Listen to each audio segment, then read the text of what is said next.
জুলাই আন্দোলন ঘিরে ভুয়া মামলায় ৩৭২ জনকে অব্যাহতি দিয়েছে পুলিশ।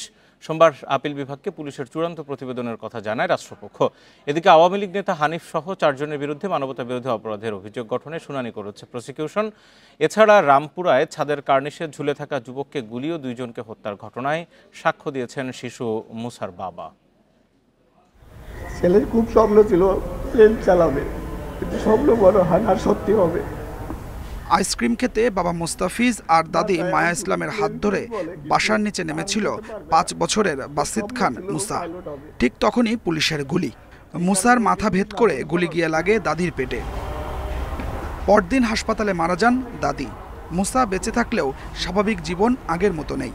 এখন আর কথা বলতে পারে না, নিজের পায়ে হাঁটাও অসম্ভব। শিশুটির ডান পাশ সম্পূর্ণ অবশ হয়ে গেছে। ২ দফায় সিঙ্গাপুরে চিকিৎসা দেওয়া হলেও পুরোপুরি সুস্থ করা যায়নি তাকে। আমার মা তো মারা গেছে, ছেলেটার যাতে উন্নত চিকিৎসা হয়, ওর কোনো চিকিৎসাতে যাতে কোনো প্রকার অবহেলিত না হয়, এতটুকু আমার সরকারের কাছে দাবি।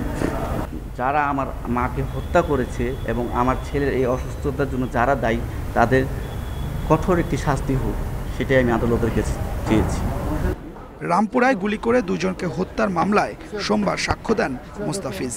আদালতে বলেন, তার মা ও সন্তানের এমন পরিণতির মুখে ফেলা সবার বিচার চান। প্রসিকিউশন জানায়, পুলিশের নির্বিচার গুলিতে তখন ঘরেও নিরাপদ ছিল না কেউ। এই জেলার মধ্যে থেকে ফুটে উঠেছে যে এই যে ১৯ জুলাই এবং এর আশপাশে কয়েকটি দিন ঢাকা শহরে এই আন্দোলনে পুলিশ এবং তৎকালীন সরকারের বাহিনী কিভাবে নির্বিচারে নিরীহ নিরস্ত্র ছাত্র জনতার উপরে গুলি করেছিলেন। ট্রাইব্যুনালে তদন্ত শেষে যে রিপোর্ট দিয়েছি এবং বাংলাদেশের পত্রপত্রিকা সহ সারা দেশে জুলাই গণঅভ্যুত্থানের যে রিপোর্ট এসেছে, সেই রিপোর্টের সত্যতাই আজকে এই সাক্ষীর মাধ্যমে প্রস্ফুটিত হয়েছে।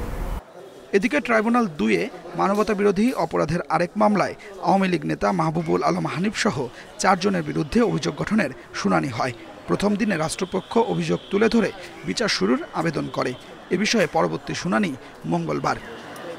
এছাড়া গণঅভ্যুত্থানের ভুয়া মামলা নিয়ে পুলিশের চূড়ান্ত প্রতিবেদন সোমবার আপিল বিভাগে দাখিল করে রাষ্ট্রপক্ষ।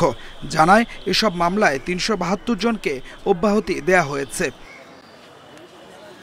Adilur Rahman, independent news, Dhaka.